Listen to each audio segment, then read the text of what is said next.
Welcome back. In this video, we are going to discuss about urinary incontinence. First, let us understand the mechanism of urinary incontinence. Normally, intra-urethral pressure at rest and also with the stress will be higher than the intravesical pressure. So guys, you can see here the urethral pressure. Okay, this is the urethra, this is the bladder vesicle. So the urethral pressure is higher, that is around 20 to 50 centimeter of water. Okay, and the intravesical pressure is less. It is about 10 centimeter of water. So this is a normal conditions. Urethral pressure will be much higher than the vesical pressure. Approximately 1/3 of the resting urethral pressure will be because of the rhabdosphincter effect. We have discussed about all these in the first video. So in the part 1, you can see here we have the rhabdosphincter, and this rhabdosphincter gives a resting urethral pressure. Okay. And then we have the smooth muscle effect. So we have the internal smooth muscles which are providing the resting urethral pressure, and the vascular plexus, the two prominent veins which are providing the pressure, which is resting urethral pressure, which is more during stress. So when the person is having the stress of the urine, then there will be rise of intra-abdominal pressure, but the escape of the urine will be presented by the additional factors. So far we saw there was rhabdosphincter effect, smooth muscle effect, and vascular plexus effect. Now when the abdominal pressure increases during stress, extra additional factors are preventing the urine to escape out. What are these factors? They are the centripetal force of intra-abdominal pressure, which is being transmitted to the proximal urethra, which occurs as long as the bladder neck remains above the pelvic diaphragm. So as long as the bladder neck is above the pelvic diaphragm, as you can see, this abdominal pressure acts and prevents the urine. Centripetally it acts and prevents the urine to escape out. But as soon as the bladder neck comes down, then this abdominal pressure does not act. So you can see here, as long as it is remaining above the pelvic diaphragm. So what they are saying here, normally any increase in abdominal pressure compresses the upper urethra. Centripetally it acts and compresses the upper urethra. If the bladder neck descends down the pelvic diaphragm, this abdominal pressure does not act. The next additional factor which is preventing the escape of urine during stress is the contraction, reflex contraction of the urethral striated sphincter, and also the periurethral striated musculature. So you can see the intrinsic striated muscles here. And these muscles, the rhabdosphincter, urethra, and all these muscles will act together and prevent the escape of the urine. It is the reflex contraction of all these muscles. So if the urine wants to escape out during stress, these muscles are going to contract. Once there is contraction, it will prevent the urine from escaping out. Then comes the kinking of the urethra. The third additional factor which is preventing the escape of urine is the hamlock-like attachment of the pubocervical fascia with the urethra, with the vagina, and laterally to the arcus tendineus fascia, giving the stability to the urethra. So you can see the pubocervical fascia and the arcus tendineus, which is giving an additional support to the urethra. So you can see the urethra here, and which is being given an additional support by these tendons and the muscles. They will compress and they will prevent the urine from escaping out. During the rise in the intra-abdominal pressure, normally the urethra is compressed against the anterior vaginal wall. So what's happening? So you know the anatomy from the previous videos if you have watched. We have the urinary bladder and urethra. In the middle we have the uterus and the vagina, cervix, and so on. Last, we have the rectum. So what happens during the rise in intra-abdominal pressure? So this is uterus and this is vagina, anterior wall and posterior wall. So when there is an increase in the intra-abdominal pressure, what happens? This urethra will be compressed against the vaginal wall, that is the anterior vaginal wall. So you can see the kinking of the urethra during stress. It is pulling the bladder neck upward and forward. As long as it is upward and forward during stress, it will prevent the urine to escape. Once it is passing the pelvic diaphragm, the urine cannot stay for longer time. So now we have understood the mechanism, what is happening during the stress conditions. Now let us understand urinary incontinence. Urinary incontinence is the involuntary loss of urine, so as to cause a hygienic and also the social inconvenience for the people for carry on their day-to-day activities. So people who are having this issues, they will be very humiliated. So if there is incontinence of urine, the surrounding is not favorable for them to pass the urine. They do not have anything, and then if they have the involuntary passage of urine, there is hygienic problem and also the social inconvenience they have to face in their day-to-day activities. Let us understand the classification of urinary incontinence. We have urethral and extraurethral. Urethral is urethral sphincter incompetence, which results in genuine stress incontinence. We have the detrusor overactivity, the detrusor muscle. So this is the bladder and we have this detrusor muscle. So when there is an overactivity of this muscle, we have incontinence. Mixed when there is genuine stress incontinence as well as detrusor overactivity. When there is overflow incontinence, which could be of acute type or chronic type. Functional and other urinary tract infections resulting in incontinence, and the congenital cause, that is epispadias. Moving on to the extraurethral, acquired is a fistula formation. The fistula could be a vesical, urethral, ureteral fistula. Congenital, we have ectopic ureter and others. So let us start to discuss each of them in detail in the upcoming videos. For now, let us focus on the urinary incontinence, the pathophysiology, what is happening. The basic pathology of the incontinence is the rise in intravesical pressure over the maximum urethral pressure. So from the first part we understood that the vesical pressure is just 10 centimeter and during stress this is 50 centimeter of water. But when there is a rise in the intravesical pressure over the maximum urethral pressure, urethral is just 50 and the vesical is increasing from 10 to around 60, 70. So the vesical pressure is increasing over the urethral pressure, then that results in incontinence. It may be due, so why does this rise occurs? It may be due to the mechanical injury to the supports of bladder neck following the childbirth, trauma, surgery, or due to aging. Overactivity of the detrusor muscle can also be associated, resulting in the incontinence. Stress urinary incontinence. Stress urinary incontinence is the involuntary escape of the urine from the external urinary meatus due to the sudden rise in intra-abdominal pressure.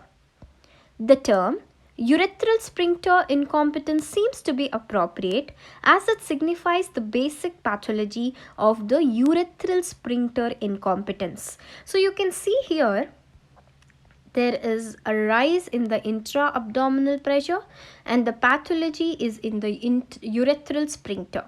Urethral sphincter becomes incompetence, resulting in the escape of the urine, which is genuine stress incontinence. So you understood the basic difference here. This is the involuntary escape as a result of the rise in intravesical pressure. Whereas this thing, it is the involuntary genuine stress occurs when there is an involuntary escape of urine due to rise in intra-abdominal pressure. You can see the difference here. Intra-abdominal pressure rise and there it was intravesical pressure. Moving on to the genuine stress incontinence, it is defined as the involuntary urethral loss of urine when the intravesical pressure is exceeding the maximum urethral pressure in the absence of detrusor activity. So guys, you saw here in the urinary incontinence, we had the detrusor overactivity being associated. The detrusor muscle can also become overreactive. It can contract a lot, resulting in incontinence. But in genuine stress incontinence, they are saying that there is an absence of detrusor activity. The diagnosis of genuine stress incontinence should be made following the urodynamic assessment only. So when we study the investigations, let us understand what is urodynamic assessment and so on. Moving on to the etiopathogenesis of genuine stress incontinence, it is an anatomic problem. So there is some problem occurring in the anatomy, that is the structure, the morphology is being damaged here. In the normal continent women, bladder neck and proximal urethra are intra-abdominal and above the pelvic floor in a standing position. The urethral pressure will exceed the intravesical pressure. Okay, so this is the normal condition. Normal condition, what did we understand from so far? This is the pelvic diaphragm, and this bladder neck will remain above the pelvic diaphragm. And the urethral pressure, this urethral pressure will be more compared to the vesical pressure. This is the normal condition. Again, the same thing they are saying. Urethral sphincter incompetence. So we know that in the genuine stress incontinence we have the urethral sphincter incompetence. Why does this incompetence occur? It is because of the hypermobility of the urethra due to distortion of the normal uretrovesical anatomy. In the part 1 we have understood the uretrovesical anatomy in detail. Descent of the bladder neck and the proximal urethra, which normally lies above the urogenital diaphragm, hinders the rise of intraurethral pressure during straining.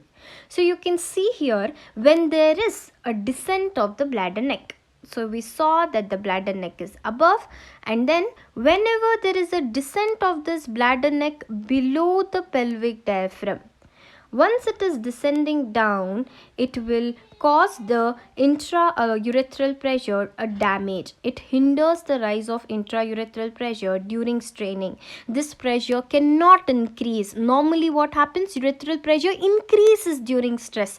It increases to about 50 and it stops the urine from flowing.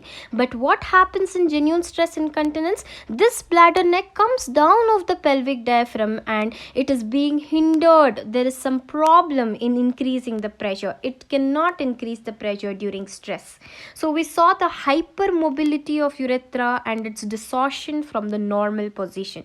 You can see here this is above the pelvic diaphragm, and here the bladder neck is coming down the pelvic diaphragm, and now it cannot act, the centripetal force cannot act and it cannot hold urine. When there is lowered urethral pressure, the lowered intraurethral pressure at rest below the intravesical pressure results in incontinence. The grades of genuine stress incontinence, we have grade 1 where there is incontinence on cough or on just sneezing. So woman just coughs, or she comes to the clinic and tells doctor, I just cough or I just sneeze and my urine passes out. It's very inconvenient for me. It's very problematic. So she's just in grade 1. So with a mild exercise, even with a mild exercise, she just lifted something, she just bent over, she did some light mild exercise, she lifted the baby and there is incontinence. So mild exercise resulting in incontinence is grade 2. Grade 3, even with the change of the posture. So it is to such a level that a woman or a person is just, it is usually in the women, it is because of the childbirth trauma and the urethra being very short, whereas in males it is the urethra is comparatively longer, so the cases are quite less in males compared to the females. In the grade 3, even with the change of the position, the women will suffer from incontinence. Risk factors for stress urinary incontinence. So let us understand the risk factors which are leading to the woman to have the stress urinary incontinence. It's just having the developmental weakness. The woman is developmentally weak. and there is weakness of the supporting structures which are maintaining the bladder neck and the proximal urethra in position. So we read about the structures which are providing the stability. What are those, guys? Try to list them. We have the rhabdosphincter, we have the smooth muscles, and the vascular plexus.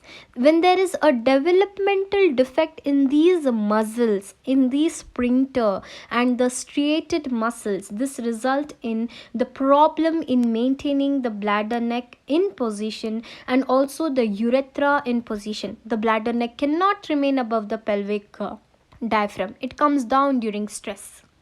Childbirth trauma, which is causing a damage to the pelvic floor, and pubocervical fascia. So you can see here the pelvic floor muscles which are being damaged during the childbirth in women, and the injury is common in the gynecoid pelvis and least in the android pelvis. So you have read about the gynecoid and android types of pelvises in your obstetrics. So here it will be common in the gynecoid pelvis and least in android pelvis. Moving on to the next risk factor which is leading to incontinence. During pregnancy, it is probably functional in nature and it is related to the high level of progesterone. So during pregnancy, the estrogen level falls down, progesterone level increases. During the high level of progesterone, functional incontinence, just during the period of pregnancy she'll have incontinence. Later on it can come back to normal. It's just functional incontinence is seen because of the progesterone. Postmenopausal.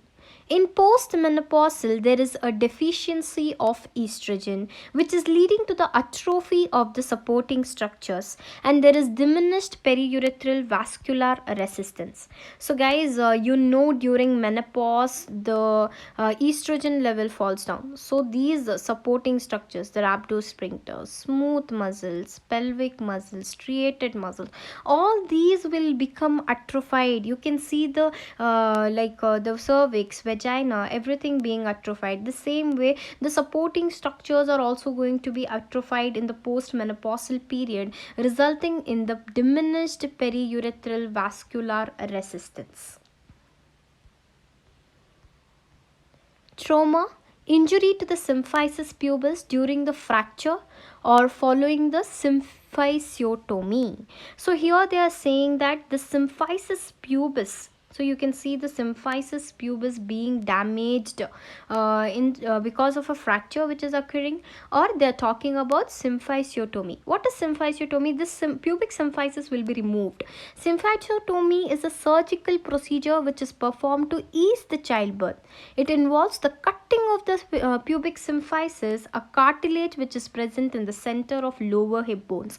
So you can see this pubic symphysis, a cartilage which is present, and during childbirth they are removing this cartilage for the easy facilitation of the delivery of the baby.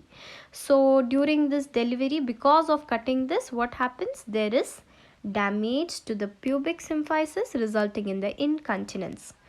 Following surgery like the anterior colporrhaphy, local repair of the vesicovaginal fistulas, or there is a bladder neck surgery, there may be fibrosis of the urethra and urethral musculature. So a woman is suffering from the fistulas, or there is some problem in the bladder neck. A surgery is performed. After surgery, there could be a scarring of the urethra and the urethral musculature, which is resulting in the incontinence. Age, there is increasing age, it is more common, so it's kind of risk factor more in the old women, postmenopausal women. Obesity, when the BMI is more than 30, so obese people, the basic metabolic BMI will be around more than 30.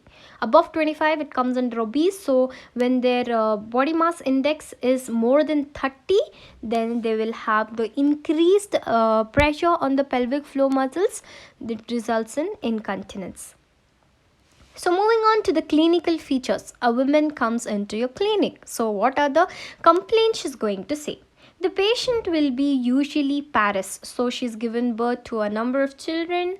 Maybe postmenopausal woman. Either she could be parous or she could be postmenopausal. The patient might be obese. Often the complaint will date back to the last childbirth. So when you're taking the history of the patient, since when do you have this incontinence. So she will date it back to the childbirth, her last delivery. After the delivery, I have started experiencing this, is what the patient complains. Moving on to the symptoms, the only symptom which you find is the escape of urine on coughing, on sneezing, on laughing. So just imagine, guys, the woman is coughing, she's sneezing and laughing, having incontinence. It is so problematic to her. The loss of urine has got the following features.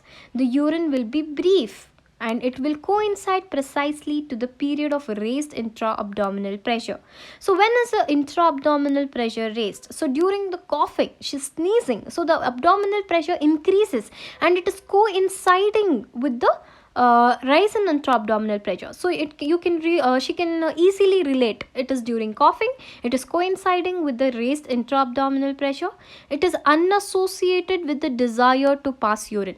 So when do we pass urine? Normally we get a desire. There is a signal being sent to the brain, and then the brain tells that the bladder is filled up. You need to pass the urine. After the signal is received, there is a desire, and then you pass the urine. Here it is unassociated. It is involuntary, is what they are saying. Rarely it occurs in the supine position or during sleep. So it is very rare when the woman is in a supine position. Patients are fully aware of it. So the patient can understand, and she becomes very aware that the urine has passed. Amount of loss will be small. So it's not a very large loss. A small amount of urine will be passed.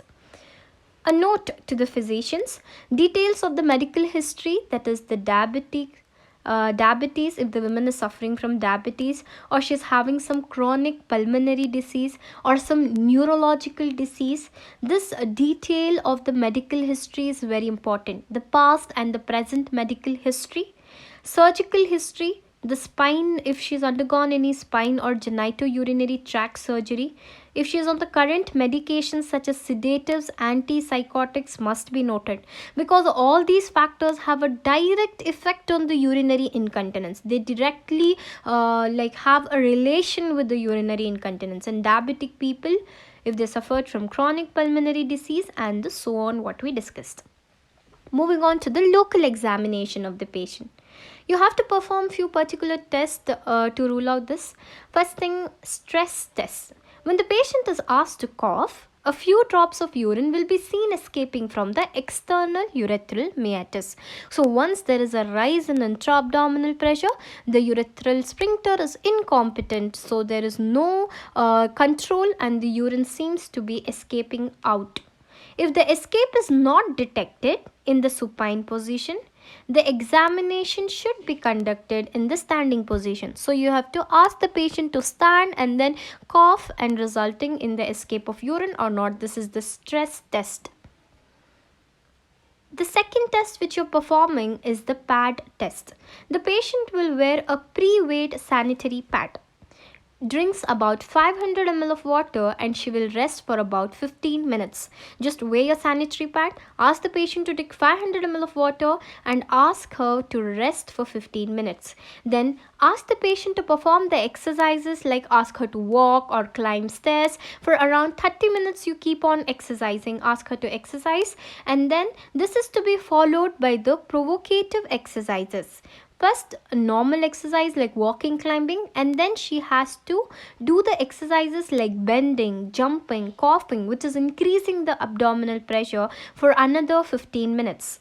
So water for 500 ml, 15 minutes rest, 30 minutes of exercise, provocative exercise for another 15 minutes, and after a period of 1 hour, so this constitutes the 1 hour, and after a hour the sanitary pad is removed and it has to be weighed again. An increase in the weight of the sanitary napkin by 1 gram is considered as a significant loss of urine.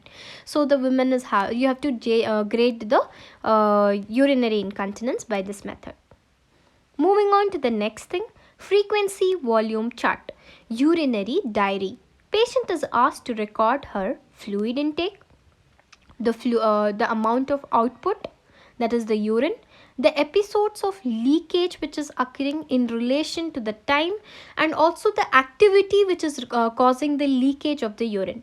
These things, that is the intake, the output, or the activities which are causing the leakage, the time when the leakage is more, all these things have to be noted for at least 3 days. The diary gives an idea about the daily urine output, the number of voids per day, and also the functional bladder capacity. To understand all this, it will be very helpful. So you should ask the patient to maintain a frequency volume chart for around 3 days to rule out the, to understand the urinary incontinence. Moving on to the uroflowmetry. So uroflowmetry is a very simple procedure. The time period of the total voiding. So you can understand by the flowmetry. Here the voiding is recorded by a stopwatch. How long is the time taken to void the urine, and the amount of urine which is voided should also be estimated.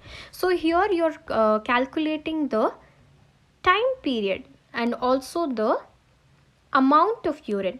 The time taken and the amount of urine has to be recorded. Normal flow rate is 15 to 25 ml per second. If the flow rate is dropping to less than 10 ml per second, it indicates there is atonic bladder or urethral obstruction. This can be confirmed by cystometry. So you can see here, normally voiding is 15 to 20 ml. Now here, during the there could be a vesical fistula, or she's having some atonic bladder, and so on. The conditions can result in the drop of the voiding capacity. It is dropping to 10 ml per second. It indicates there is urethral obstruction, or she's having some atonic bladder. To rule out if there is atonic bladder or urethral obstruction, to confirm our diagnosis, we have to do the cystometry. The residual urine also has to be estimated. This is uroflowmetry, where you are understanding the total voiding and the amount of urine estimated based on the flow rate. In stress incontinence, urinary flow rate is normal with a nil or insignificant residual urine. So in stress incontinence, when there is a stress incontinence, what happens? The flow rate will be normal. There won't be residual urine. If the uroflowmetry is normal, then the next step is to submit the patient to cystometry to exclude if there is detrusor instability or it is an urge incontinence. So let us discuss about urge incontinence in our next video. Here we have understood the genuine stress incontinence, in which the voiding pressure will be normal. There is no problem in voiding the urine. So we have to rule out whether it is a detrusor overactivity or there is a problem in the urethral. Here they told if there is a urethral obstruction. So to rule out this, cystometry has to be done. Now if there is a problem in the urinary flow rate, it is because of the urge incontinence. Moving on to the leak point pressure test. It gives an idea about the sphincteric strength. In leak point, you are understanding the sphincteric strength. The method to do this leak point pressure test is, you should ask the patient to strain, that is Valsalva maneuver, when the bladder is filled up to a reasonable volume of 200 ml to increase the intravesical pressure. So you are asking the patient to take intake of fluids. When the bladder is filled to about 200 ml, there is raised intravesical pressure. Then ask the patient to strain. The minimum pressure at which the leakage is observed will be recorded, and that will be the leak point pressure. You can understand here by the term leak point. So you see here the bladder is filled to 200 ml and ask the patient to strain, and the pressure at which the urine escapes is the leak point pressure. That pressure of water is the leak point pressure. Cystoscopy and ureteroscopy, which is performed in the selected cases. The common indications are if there is any history of hematuria in the patient, or there is suspected neoplasm, or there is fistula, you have to opt for cystoscopy and ureteroscopy. Videocystourethropy. This is an anatomical relationship of the bladder neck. So why do we do the cystourethrography? It is done to understand the anatomical relationship of the bladder neck, of the urethra and the bladder base will be assessed. So you can see here the bladder neck, the urethra, and the bladder base. The relationship between all these three factors can be assessed by this video cystourethropy. Transvaginal endosonography. It is widely used to assess the anatomy of bladder neck, urethra, bladder wall thickness. Here, endoscopy, transvaginal endoscopy to understand bladder wall thickness and also the neck and the urethra. Moving on, so far we have discussed that clinical stress test will turn out to be positive. We did the PAT test, which is positive. Midstream urine analysis should be normal, and the urinary diary volume frequency chart to be maintained for 3 days.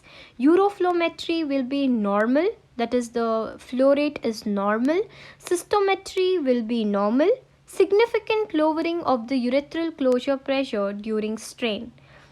And the leak point pressure Valsalva test will be positive. Cystourethroscopy negative finding. Video cystourethrography, we see the bladder neck funneling, and transvaginal endoscopy endosonography have an altered anatomical relation of the urethrovesical junction and bladder base. So when you do the transvaginal endosonography, you can see the anatomical relationship being altered in the uretrovesical junction and also the bladder base. In the genuine stress incontinence, there is some anatomical problem, and that problem is a damage in the anatomic relation of the uretrovesical junction and also of the bladder base.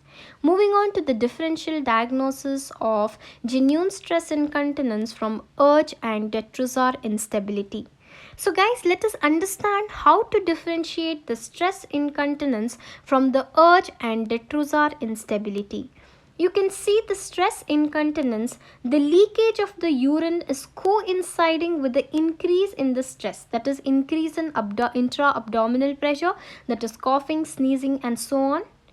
There is okay, let us compare these points. In urge incontinence, there is an inability to control the escape of the urine once there is an urge to void. So when we discuss in detail about the urge incontinence, we'll have a greater clarity about this. So once the person gets the urge, before she rushes to the restroom, the urine passes out, is what they're saying here. Unable to control the escape of urine once the person gets the urge.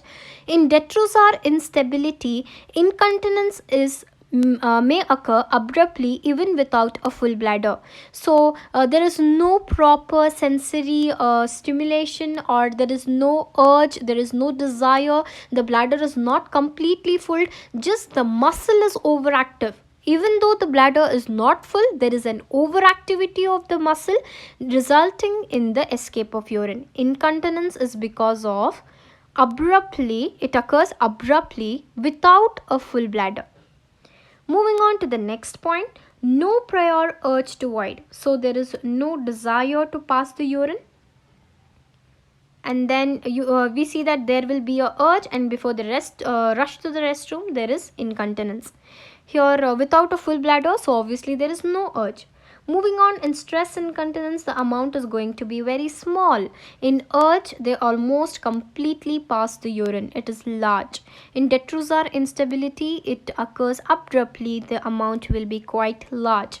Moving on to the stress incontinence, patient will be fully aware of the stress incontinence, and here patient is also aware of the urge. That is why she is rushing to the restroom. And then in detrusor instability, it occurs abruptly, involuntarily, without the bladder being full, and patient is not aware of it. So guys, this detrusor instability is very bad. Okay. Micturition will be a normal. The flow we saw uroflowmetry, it was normal. Here there is urgency and frequency. The frequency and nocturia. At night the patient passes urine in detrusor instability. So I hope a kind of rough you have known about urge and detrusor. In the next video when we discuss in detail, it will help you. So moving on to the treatment, the most important part of the urinary incontinence. So you see, a preventive treatment which you can advise to the patient is to avoid repeated childbirth traumas, and also they have to avoid a delay in the second stage of labor, and to manage the obesity, to maintain a good body mass index, it is less than 25. Diabetes should be in control, the sugar levels to be in control. Chronic pulmonary and neurological diseases are the essential steps in prevention. So she has to take a proper treatment and prevent from all these diseases to prevent herself from landing up in urinary incontinence. The conservative treatment, the pelvic floor muscle exercises, we have numerous exercises for it. It has to be supervised. The basic principle to perform this exercise is to strengthen the muscular part of the rhabdosphincter and also to strengthen the pelvic floor muscles. This will bring back the urethral pressure to normal, so there will be a rise in the urethral pressure compared to the vesical pressure, and she will have a good control over the urine. Pelvic floor muscle training are in the form of drawing up the anus and tightening the vagina for stopping micturition. So Kegel's exercise, popularly known as this exercise, you can find it on YouTube and all those. If you're suffering with incontinence, try to perform these exercises. It will be really helpful to bring back the urethral pressure, so you can see a good amount of improvement in holding the urine. This should be done about 100 times a day for several months. So you have to do this exercise for around 100 times. Try to lift up and then strengthen the vagina, resulting in the rise. There will be rise in the abdominal, the strength can be brought back. Drugs which we prescribe is estrogen. It will be helpful in the postmenopausal patients because there is fall in the estrogen level, resulting in the incontinence. Once the estrogen supplements are given, it will be useful. And imipramine 10 to 25 mg orally should be given for twice the patient has to take daily, or ephedrine 15 to 30 mg orally twice daily is effective. So twice daily orally the patient should take ephedrine and imipramine. Paraurethral implants, the implants using Teflon will increase the functional length of the urethra. So you know the urethra in the women is very short, so once the patient takes some implants or Teflon, it can increase the length, resulting in a greater hold. Surgery, we have Kelly's cystourethroplasty. It was found by Howard Kelly in 1914. We have retropubic cystourethropexy, tension-free mid-urethral tape procedures, sling procedure, urethral bulking agents, and we have the salvage procedures. Thank you. With this